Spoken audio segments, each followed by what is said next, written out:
자, 우리 속담에 이런 말이 있습니다. 며느리를 데려올 때는 그 어머니를 보고 사윗감을 볼 때는 그 친구를 봐라. 한 여성을 깊이 이해하는데 어머니만큼 좋은 본보기가 없죠. 또 남자들은 뭐 비슷한 사람끼리 모이기 때문에 그 남자의 됨됨이를 보고 싶다. 그러면 그 친구들을 보면 됩니다. 왜요?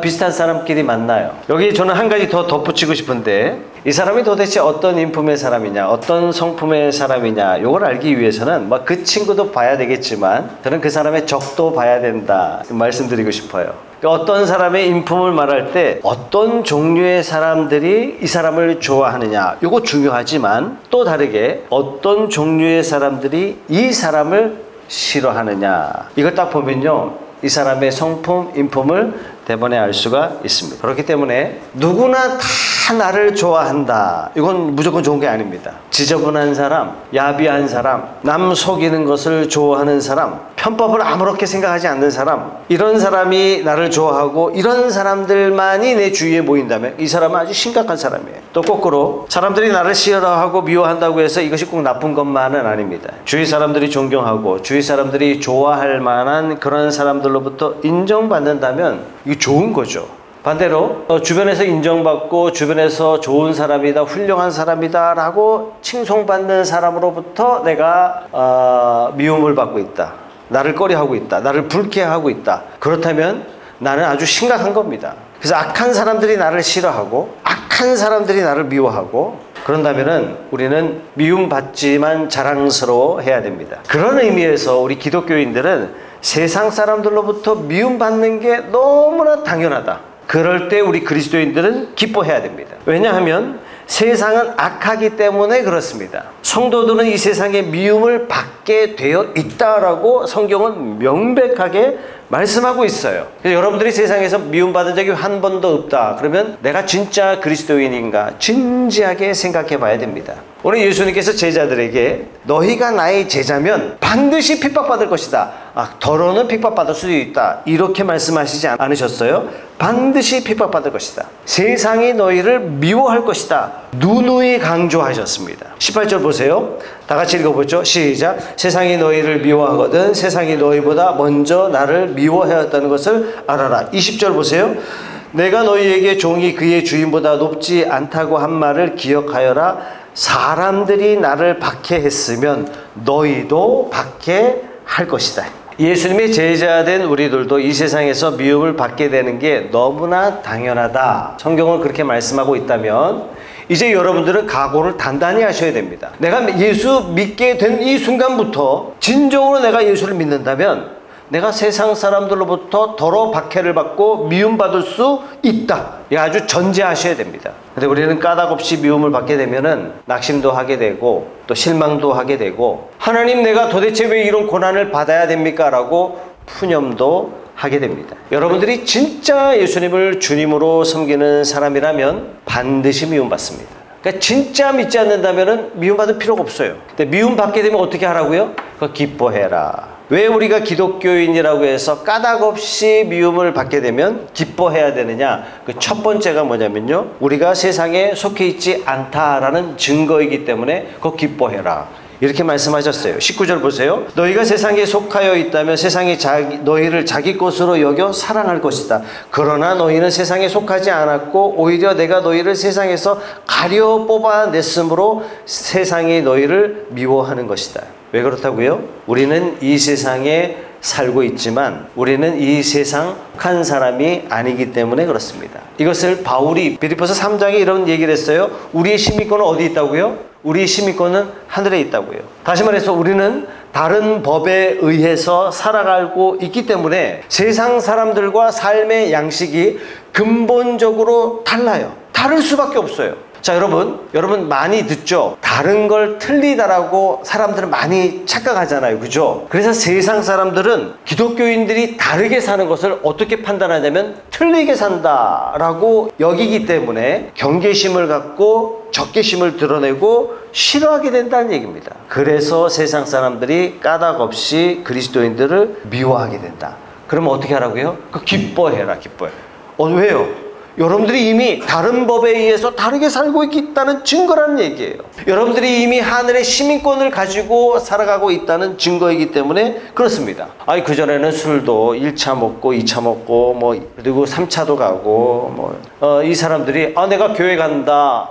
내가 절제를 하고 나 집에 갈게. 저 인간이 언제부터 집을 소중하게 여겼지? 이러면서 나중에는 뭐라고 얘기해요? 비난합니다. 처음에는 절제하는 것 같아. 가정을 중요시 여기는 것 같아. 이게 칭찬하다가도 나중에는 뒤에서 욕하다가 심지어는 앞에서 비아냥거리기까지도 합니다. 그러면서 여유가 생기면 교회 욕을 두루두루 하기 시작해요. 왜요? 악한 영이 여러분들이 천국 시민권자가 됐다는 것을 눈치챘기 때문에 그렇습니다. 아니 그러면 이 사람들이 나를 좀 따라와주고 나를 부러워하고 나의 초청을 기대해주면 얼마나 좋겠어요. 오히려 세상은 거부하고 오히려 세상은 미워하고 오히려 세상은 깊은 저항감을 갖게 됩니다. 안 하던 기독교 욕을 여러분 앞에서 막 쏟아내기 시작할 거예요. 예수님께서 뭐라 그러셨어요? 너희가 세상에 속하였더라면 세상이 너희를 자기 것으로 인정해주고 사랑할 것이다. 그러나 너희는 세상에 속해 있지 않았고 그렇기 때문에 여러분들은 까닭없이 세상 사람들로부터 반드시 미움받아야 돼요. 그 순간 내가 천국 시민이구나. 증거가 되는 겁니다. 그럴 때 여러분 어떻게 하시라고요? 기뻐하셔야 돼요. 내가 세상 사람들도 얻기 위해서 저들 마음에 좀 타협도 좀 하고 적당히 교회도 반발 거치고 세상도 반발을 거치고 아니에요. 그런다고 해서 세상 사람들이 하나님을 알아가는 것이 절대로 아닙니다. 착각하시면 안 됩니다. 자, 두 번째, 우리가 까닭없이 미움을 받게 될 때 기뻐해야 되는 이유가 뭐냐면 우리가 예수님에게 선택을 받았다 하는 그런 의미이기 때문에 우리가 미움받았을 때 기뻐하라. 20절 말씀 같이 읽겠습니다. 시작. 내가 너희에게 종이 그의 주인보다 높지 않다고 한 말을 기억하여라. 사람들이 나를 박해했으면 너희도 박해할 것이요 또 그들이 내 말을 지켰으면 너희의 말도 지킬 것이다. 무슨 말씀입니까? 예수님이 박해받으신 세상에서 너희가 박해를 받았다고 한다면 너희는 이미 선택받은 사람이다. 이 말씀이에요. 예수님이 미움받은 세상에서 너희도 미움받고 있다면 너는 선택받은 사람이다. 하나님의 선택은 언제나 특권인 동시에 책임이 따릅니다. 우리를 선택해 주셨을 때는 어떤 사명을 이루라고 우리를 선택해 주신 것이죠. 그러니까 책임을 주신 거예요. 그래서 우리는 다른 말로 뭐라고 얘기해요? 사명. 이렇게 이야기합니다. 우리가 사명을 받고 그 사명을 잘 감당하면 어떤 일이 벌어져요? 주변에서 칭찬하고 잘한다 그런 것이 아니라 어떻게 해요? 세상은 여러분들을 미워한다는 얘기예요. 까닭없이 세상이 여러분들을 미워하거든 내가 주님의 사명을 잘 감당하고 있구나 여기시고 기뻐하시기 바랍니다. 그런데 사명도 없이 그냥 살면 세상은 여러분들을 아주 좋아합니다. 여러분들 칭찬해요. 여러분들 보고 욕 안 해요. 그런데 내가 하나님께서 내게 주신 그 사명을 딱 붙잡고 나를 선택하신 그 목적을 깨닫고 내가 사명대로 살 때 세상은 나를 미워하기 시작합니다. 그렇기 때문에 우리는 세상의 미움 앞에서 내가 하나님 앞에 선택받아서 사명을 잘 감당하고 있구나 이렇게 깨달으시고 기뻐하셔야 돼요. 오랜 시간 제가 잠들 때마다 그날 있었던 일 아니면 과거에 있었던 일 혹은 십수년 전에 있었던 그런 나쁜 사건들이 제 머릿속에 떠올라서 저를 괴롭히기 시작하는 거예요. 나쁜 감정은 나쁜 상상으로 발전되고 이것이 나를 더 괴롭히는 거예요. 근데 어느 날 요게 악한 영이 나를 방해하고 있구나. 밤을 괴롭혀서 어떻게 해요? 다음 날을 괴롭히는 거예요. 나의 잠을 방해해서 다음 날 더 피곤하게 만드는 거예요. 결국은 나를 계속 방해하고 있는 거예요. 이 생각이 딱 드니까 너무 기분이 좋은 거예요. 왜요? 내가 방해를 받을 만큼 하나님의 일에 쓰임받고 있구나 이 생각이 딱 드는 거예요. 기도로 물리치고 편안하게 잡니다. 앞으로 이런 일이 조금만 들면 내가 지금 잘하고 있구나. 하나님이 나를 지금 쓰시고 계시구나. 일단 감사해요. 나를 공격까지 할 때는 분명히 사탄이 싫어하는 일을 하고 있구나. 다시 말해서 주님이 원하시는 일을 내가 하고 있구나. 기분이 얼마나 좋은지 몰라요. 옛날에 기분이 굉장히 나빴는데 지금은 굉장히 기분이 좋습니다. 그전에는 내가 하나님 앞에 도대체 내가 주님 앞에 제대로 일을 하고 있는 겁니까? 사명을 감당하고 있는 겁니까? 이거 잘 몰랐는데 내가 제대로 하고 있는 모양이다. 감사합니다. 성도 여러분, 이유 없이 여러분들이 세상으로부터 공격을 받고 미움을 받고 사탄의 공격을 받게 된다면, 아, 내가 하나님으로부터 부름받아서 하나님이 내게 주신 그 사명을 잘 감당하고 있구나, 이렇게 깨달으시고 기뻐하시고 감사하는 저와 여러분 되시기를 주님의 이름으로 축복합니다. 아멘. 세 번째는요, 우리가 까닭없이 미움을 받을 때 기뻐해야 되는 세 번째 이유는 뭐냐면, 우리가 예수님을 믿는다라는 증거가 되기 때문에 그렇습니다. 21절 보세요. 그들은 너희가 내 이름을 믿는다고 해서 뭐 한다고요? 내 이름을 믿는다고 해서 이런 모든 일을 너희에게 할 것이다. 그것은 그들이 나를 보내신 분을 알지 못하기 때문이다. 우리가 신앙생활을 한다고 하면서 막 건성건성으로 하고 마지못해서 신앙생활 할 경우에는 세상이 내버려 둬요. 악한 영이 여러분들을 절대로 건들지 않습니다. 그러나 우리가 진짜 참된 신앙을 해보려고 한다든지, 아니면 정말 열심을 가지고 내가 신앙생활을 제대로 해야 되겠다, 이렇게 결심만 해도 여러분들을 방해하기 시작해요. 여러분들이 미움받기 시작합니다. 아마 여러분들 중에 경험도 많이 하신 분들도 계실 거예요. 처음에는 부부끼리 가끔 교회도 한번 나왔다가 왔다 갔다 하다가 별일이 있을 때는 안 나왔다가 막 이러다가 둘 중에 한 사람이 내가 제대로 신앙생활 해야 되겠다, 이렇게 진지하게 결심하는 그 순간부터 배우자의 방해가 집요하게 시작돼요. 갑자기 교회 가기 싫다느니, 뭐 갑자기 교회를 가지 말라고 한다느니, 갑자기 교회를 바꿔야 된다고 한다느니, 별의별 핍박을 다 받게 돼. 네가 언제부터 그랬노? 막 이래가면서 집안일이나 똑띠하고 막 교회 가라 막 이래가면서. 직장도 마찬가지죠. 건성건성으로 교회 다니면요, 세상 사람들 다 좋아해요. 술도 한잔하고 엄한 데도 막 같이 돌아다니고 교회 가는 둥 마는 둥 하면 세상 사람 다 좋아합니다. 속으로 경멸할지는 몰라도 진실하게 한번 내가 열심히 한번 믿어보자. 그때부터 핍박이 와요.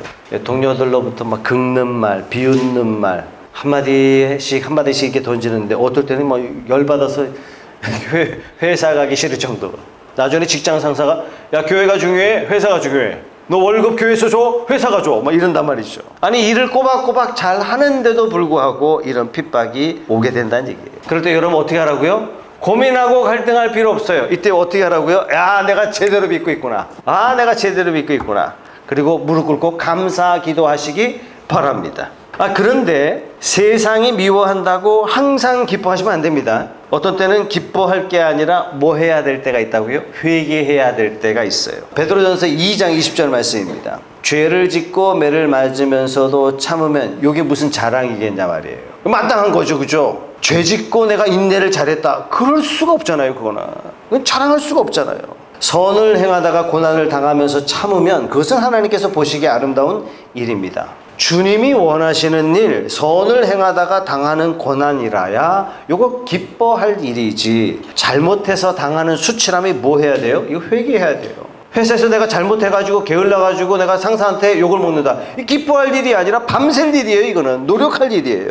베드로전서 4장 15절 보세요. 여러분 가운데서 아무도 살인자나 도둑이나 악을 행하는 자나 남의 일을 간섭하는 자로서 고난을 당하는 일이 없도록 하십시오. 이건 고난이 아니란 얘기예요. 악행으로 인하여 불법한 일로 인하여 고난당하는 것은 기뻐할 일이 아니라 회개하고 삶을 바로잡을 일이다. 예를 들어서 남편이 자꾸 교회 간다고 핍박을 해요.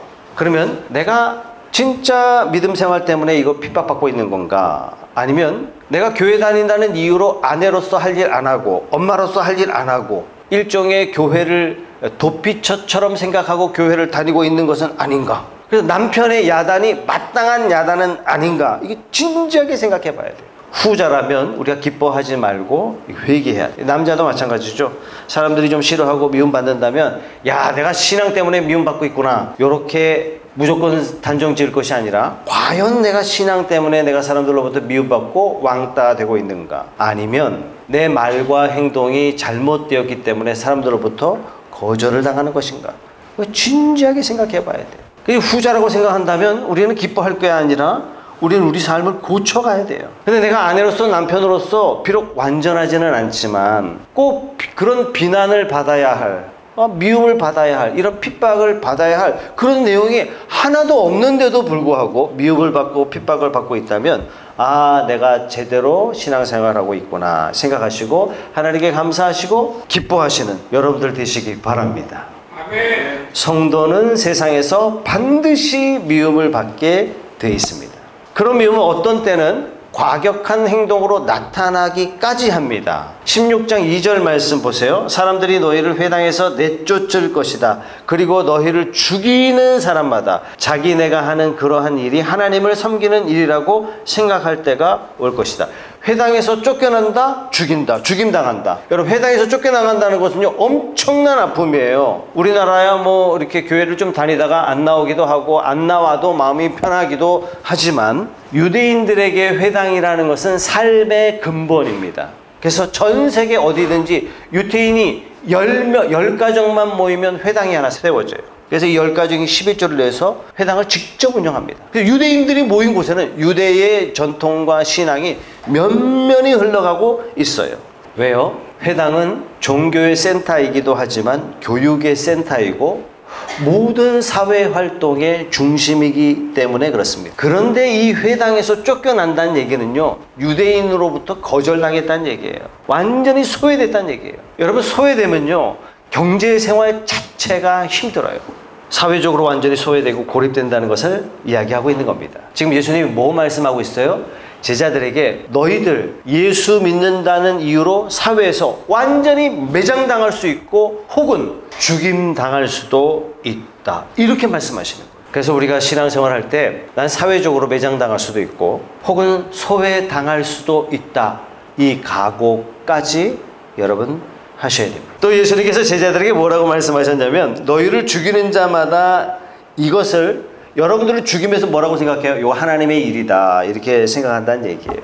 물론 21세기 한국에서 사는 우리들을 뭐 예수 믿는다는 이유로 죽이겠다고 덤비는 그런 사람이 있겠습니까마는 뭐 손으로 사람을 죽이는 것만 죽이는 거겠습니까? 말로 죽일 수 있죠. 없는 말을 지어내기도 하고 없는 자리에서 여러분의 인격을 막 긁어서 흠집을 내기도 하고 아닌데도 나쁜 짓을 했다고 여러분 인생을 파괴시키는 일도 얼마든지 말로써 살인을 저지를 수 있습니다. 세상은 예수님 믿는 사람들을 증오하게 되어 있다. 우리 주님은 그렇게 말씀하셨습니다. 그래서 우리가 예수님의 참 제자라고 한다면 예수를 정말 믿으면 우리는 소외받는 일 마땅히 있어야 되고 또 우리가 미움받고 심지어 살해 위협까지도 당할 수도 있다. 이건 당연하다. 그렇게 믿으시는 저와 여러분들이 다 되십시다. 아멘. 괜히 믿었나? 겁나죠, 그죠? 아, 내가 예수 괜히 믿었나? 이런 분 안 계십니까? 예수님께서 제자들에게 이렇게 위로의 말씀을 해주셨어요. 16장 1절 말씀에 내가 너희에게 이 말을 한 것은 너희를 넘어지지 않게 하려는 것이다. 4절 말씀 내가 너희에게 이 말을 하여 두는 것은 그들이 그러한 일을 행하는 때가 올 때에 너희로 하여금 내가 너희에게 말한 사실을 다시 생각나게 하려는 것이다. 무슨 말씀일까요? 예수님께서 왜 이렇게 무시무시한 너희 미움받을 거야 미움받을 거야 심지어 죽임도 당할 수 있어 이렇게 미리 말씀하시는 이유는 나중에 제자들이 예수님의 이 말씀이 생각나도록 하기 위한 거예요. 뭘 생각나게 한다고요? 너희들이 지금 경험하고 있는 모든 고난과 압박이 우연히 너희가 잘못해서 생긴 게 아니다. 요것도 하나님의 계획과 섭리 가운데 준비된 것이다. 이걸 설명해 주시는 거예요. 내가 이유 없이 원망받고 내가 이유 없이 고난당하면 하나님 내가 왜 이거 받아야 됩니까? 이거 따질 거 아니에요. 너희 놀라지 말아라. 그래서 예수님께서 미리 말씀해 주시는 거예요. 이런 것들은 다 하나님의 경륜 가운데서 섭리 가운데서 이루어지고 있는 것이니까 다시 말해 뭐예요? 주님 손안에 다 있는 거야. 걱정하지 마. 두려워하지 마. 하나님의 섭리 가운데 이루어지고 있는 거기 때문에 지금 너희들을 미워하고 있는 이 상황이 너희를 무너뜨리지 못하게 할 거야. 이 말씀하시는 거예요. 너희가 핍박받고 있지만 너희가 고난당하고 있지만 다 섭리 가운데 있어. 다른 말로 마지막에 반드시 승리할 거야. 걱정하지 마. 이 말씀하시고 계신 거예요. 자, 신구약 성경 중에서 가장 고난을 많이 받은 사람이 누구예요?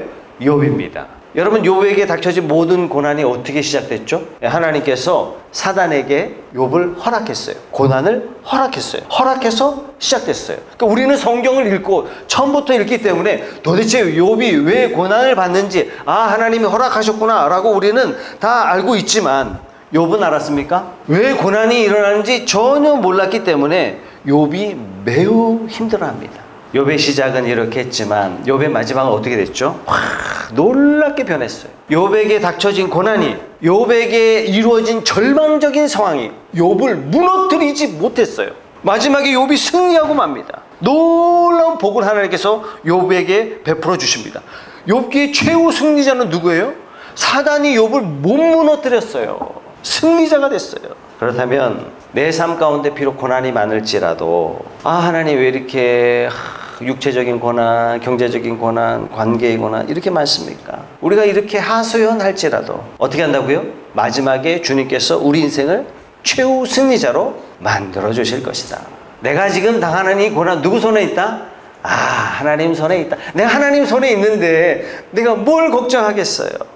이 사실을 믿으시는 저와 여러분, 그래서 마지막에 다 승리자 되시는 저와 여러분 다 되시길 주님의 이름으로 축복합니다. 아멘. 고린도전서 10장 13절 말씀입니다. 여러분 너무나 잘 아시는 그런 말씀이죠. 다 같이 한번 읽어보죠. 시작.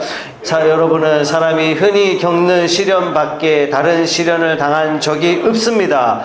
하나님은 신실하십니다. 여러분이 감당할 수 있는 능력 이상으로 시련을 겪는 것을 하나님은 허락하지 않으십니다. 하나님께서는 시련과 함께 그것을 벗어날 길도 마련해 주셔서 여러분이 그 시련을 견뎌낼 수 있게 해 주십니다. 하나님의 섭리 가운데서, 하나님 허락 가운데서 생기는 모든 미움과 고난과 역경은 여러분들을 쓰러뜨리지 못하고 오히려 여러분들이 최후 승리자가 되게 하는 여정일 뿐이다 라고 믿으시기 바랍니다.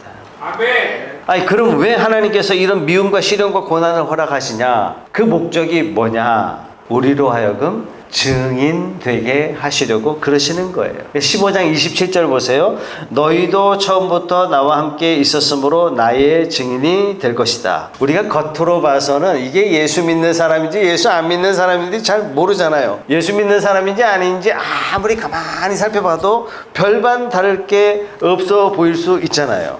그런데 언제 차이가 딱 생기느냐? 미움 가운데 처하면, 고난 가운데 딱 처하면 예수 믿는 사람은 태도가 다릅니다. 여러분, 마력이 좋은 고급 승용차인지 똥차인지 겉으로 봐서는 잘 몰라요. 세차만 잘하면 되니까. 근데 언제 드러납니까? 험한 비탈길을 올라가는 걸 딱 보면 차가 대번에 티가 납니다. 평범한 생활 가운데서는 믿는 사람인지 안 믿는 사람인지 다를 바 없어 보입니다. 그런데 미움 가운데, 고난 가운데, 역경 가운데 성도는 태도가 그때 달라져요. 사랑할 수 없는 사람을 사랑하고 용서할 수 없는 사람을 결국은 용서해내고, 이런 모습을 통해서 이 사람은 그리스도인이야 누가 얘기해요? 안 믿는 사람이 얘기해줘요. 누가 증언하고 있어요? 나는 고난받으면서 나는 예수를 그렇게 증언한 거예요. 그리스도가 정말 살아계시고 하나님이 정말 나의 아버지 되시고 성령님께서 우리 삶 가운데 역사하신다는 것을, 이런 분명한 일들은 어떻게 빛을 발하느냐? 고난 가운데 빛을 발하게 돼 있다 하는 것입니다. 그래서 하나님께서는 우리에게 그리스도의 증인된 삶을 살라고 가끔은 어려운 삶을 허락해 주세요. 자, 사도행전에 보면 스데반이라는 집사님이 나오죠. 최초의 집사. 이분이 사도행전 7장에 이 사건이 없었다면 그냥 집사 중에 한 사람으로 끝났을 겁니다. 근데 이 사건 하나 때문에 굉장히 유명한 사람이 되었고, 이 이름이 사람들에게 자꾸 회자되고 있죠. 종교적인 논쟁이 붙었는데 유대인들이 말문이 탁 막히니까 분노가 치밀어 올라서 옆에 있는 돌을 들어서 이 스데반 집사에게 돌을 던집니다. 그래서 이 돌 맞고 스데반이 죽어가죠. 죽어갑니다. 이 죽어갈 때 뭐라고 이야기했냐면, 주님, 이 죄를 저들에게 돌리지 마시옵소서. 저들이 모르고 한 짓입니다. 자기를 죽이는 분노에 가득 찬 그들을 향해서 이렇게 고백하고 있는 거예요. 그래서 자기는 웃으면서 주님이 서서 나를 두 팔 벌려 환영하고 있습니다 이러면서 죽어갔습니다. 자, 중요한 것은 이 죽음을 옆에서 목격했던 사울이라는 청년, 나중에 이름이 바울이라고 보통 그렇게 얘기하죠. 이 사울이라는 청년이 스데반을 죽여도 좋다라는 손을 들어줬어요. 왜? 그래야 죽이니까. 이 사울이라는 청년이 스데반이 죽어가는 이 고난의 현장을 통해서 그는 어떻게 죽어가면서도 하나님을 고백할 수가 있느냐, 이걸 통해서 살아계신 주님을 만나는 결정적인 동기가 되고, 평생의 신실한 스데반을 내가 죽이라고 동의했다는 이 양심의 가책 때문에 하나님 앞에 어떻게 사역해요? 죽기를 각오하고 사역합니다. 예수님은 내 인생의 주인 되시고 하나님은 살아계심을 누가 증언해 줬어요? 스데반이 바울에게 증언해 준 꼴이 된 것입니다. 여러분, 우리는 미움과 고난 가운데 그리스도의 증언자가 됩니다. 그렇기 때문에 하나님께서 우리에게 고난과 미움을 허락해 주세요. 여러분, 진주 목걸이가 진열된 것 보셨어요? 보석상에서 어떻게 진열합니까? 검정색 벨벳 위에다가 진주 목걸이를 진열하잖아요. 왜 그럴까요? 이 까만색 벨벳이 무엇을 빛나게 해줍니까? 보석 진주를 빛나게 해줘요. 마찬가지로 고난이 그리스도인들을 빛나게 해주는 거예요. 이런 고난이 없다면 나 예수 안 믿고 있는 거나 마찬가지인 거예요. 우리 안에서 역사하시는 성령의 능력, 우리 가운데 역사하시는 그리스도의 사랑, 살아계신 하나님이 임재하시면 어디서 내 인생이 쫙 빛이 나느냐, 마치 하얀 진주가 검정색 벨벳 위에 빛을 드러내는 것처럼 우리가 받는 미움 가운데, 고난 가운데, 고통 가운데 성도는요 빛이 나는 거예요. 우리로 하여금 진주처럼 빛을 내라고, 우리가 믿는 믿음이 참 믿음이라고, 살아계신 주님과 함께하는 살아있는 믿음이라고 무엇이 증명해주고 있어요? 우리에게 베풀어진 고난이 이것을 우리를 증명해주고 있는 겁니다. 아니 목사님, 그렇다면 저 할 자신이 없습니다. 저는 그런 능력도 없고요. 맞는 얘기입니다. 여러분의 힘으로 할 생각 추호도 하지 마세요. 이게 인간이 할 수 있는 영역이 아닙니다. 이 능력은 우리 안에서 나올 수 있는 게 절대로 아닙니다. 그래서 26절 보세요. 내가 아버지께로부터 너희에게 보낼 보혜사 곧 아버지께로부터 오시는 진리의 영이 오시면 그 영이 나를 위하여 증언하실 것이다. 성령님은 진리의 영이세요. 그렇기 때문에 아무리 세상이 진리를 억압하고 진리를 소멸시키려 한다 할지라도 그리스도의 복음은요 면면이 흘러 전파될 것입니다. 자, 이러한 전파의 도구로 누구를 쓰세요? 우리를 쓰시기를 원하시는 거예요. 얼마나 영광스럽습니까? 내가 안 해도 돼요. 내가 안 해도 돼요. 하나님 꼭 하시고 싶어 하시는 일이에요. 근데 우리가 여기에 참여한다면 얼마나 대단한 일이겠습니까? 더군다나 우리의 이 부족한 입술과 혀를 통해서 복음이 전파되도록 누가 하신다고요? 성령께서 하신다고요. 그럼 내가 공부 열심히 하면 돼요? 아니에요. 무식한 베드로를 통해서요 3,000명, 5,000명 주님께로 돌아오는 역사가 일어나게 하셨어요. 누가 하셨어요? 베드로가 한 게 아니라는 걸 성경이 가르쳐 주잖아요. 여러분, 요셉이 어떻게 국무총리가 됐습니까? 감옥 13년 있다가 그냥 국무총리가 바로 됐어요. 누가 하셨어요? 하나님이 하셨어요. 하나님이 하셨어요. 예수님께서 제자들에게 나중에 협박받을 것을 예고하시면서 이렇게 말씀하세요. 너희가 나 때문에 그들이 너희를 법정에 넘겨주고 그들의 회당에서 너희를 매질할 것이다. 사람들이 너희를 관가에 넘겨줄 때 어떻게 무슨 말을 해야 될지 걱정하지 말아라. 너희가 무슨 말을 해야 될지 그때 지시를 해줄 것이고 그때 성령께서 너희의 입에다가 해야 할 말을 넣어줄 것이다. 그래서 보혜사 성령님을 너희에게 보내준다. 염려하지 말아라. 성령께서 행하신다. 나중에 너희들이 끌려가서 협박받을 때 무슨 말을 해야 될지 염려하지 말아라. 우리 성령께서 우리를 대신해서 말씀해 주신다. 이렇게 약속해 주셨습니다. 그렇기 때문에 우리가 고난 가운데 진리의 증인 노릇을 내가 할 수 있다 없다 그게 아니에요. 하나님께서 우리로 하여금 하게 만들어 주십니다. 한 걸음 더 나아가서 우리가 믿는 성령께서 역사하시는 진리는 이론이 아니라 우리의 삶을 통해서 실제다라는 것을 나타내기를 원하세요. 그래서 고난을 주십니다. 어떻게 해요? 사랑할 수 없는 사람을 사랑하게 만드세요. 좋은 교회는 어떤 교회예요? 마음에 안 드는 사람도 덜어 있어야 이 좋은 교회예요. 용서할 수 없는 사람을 용서하고 용납할 수 없는 사람을 용납하게 우리를 만들어 주세요. 그래서 어떻게 해요? 안 믿는 사람들이 봤을 때 저것들은 좀 이상하다 이거야. 왼수 덩어리도 있고 이상한 사람도 있고 그런데도 너무나 잘 어울려. 같이 밥을 먹는다고? 참 희한하네. 저들 가운데 뭔가가 있다. 요게 목장이잖아요. 우리는 이렇게 삶을 통해서 우리가 믿는 진리, 우리가 갖고 있는 이 믿음이 이론이 아니라 진짜 실제다. 우리가 믿는 신은 이론이 아니라 참으로 살아계신 하나님이시다. 뭐로 증명해요? 우리가 받는 고난을 통해서 하나님은 증명하신다라는 것입니다. 사랑하는 성도 여러분, 혹시 여러분 어려움 닥치고 미움 받는다 할지라도 겁내지 마시고 일단 감사하시기를, 기뻐하시며 감사하시는 저와 여러분 되시기 바랍니다. 아멘. 한 가지 흥미있는 것은 2절 말씀에 예수님이 특별한 말씀하셨어요. 사람들이 너희를 회당에서 내쫓을 것이다. 그리고 너희를 죽이는 사람마다 자기네가 하는 그러한 일이 하나님을 섬기는 일이라고 생각할 때가 올 것이다. 무슨 말입니까? 신앙인을 누가 핍박하고 있어요? 신앙인이 핍박한다는 얘기예요. 믿는 사람에게 마치 믿는다고 하는 사람이 핍박한다는 얘기예요. 왜 그러냐? 21절 말씀 보세요. 그들은 너희가 내 이름으로 믿는다고 해서 이런 모든 일을 너희에게 할 것이다. 그것은 그들이 나를 보내신 분을 알지 못하기 때문이다. 믿는다고 말하지만 이 사람들 실제로 믿지 않는 사람이라는 얘기예요. 교회 열심히 다녀요. 훨씬 더 충성스럽게 하는 것 같아요. 근데 실상은 하나님을 모르는 사람이에요. 하나님을 믿는다 하지만 실상은 자기를 믿는 사람이에요. 이 사람들이 진짜 믿는 사람을 핍박할 때가 올 것이다. 무서운 말씀하시는 거예요. 무서운 말씀하시는 거예요. 우리가 예수 제대로 안 믿으면 나도 핍박자가 될 수가 있는 겁니다. 정리하겠습니다. 여러분 세상으로부터 미움받는다면 여러분이 세상에 속하지 않았다는 증거입니다. 여러분들이 주님의 사명을 잘 감당하고 있다는 증거입니다. 기뻐하셔야 돼요. 열받아 할 일이 아니에요. 짜증낼 일이 아니에요.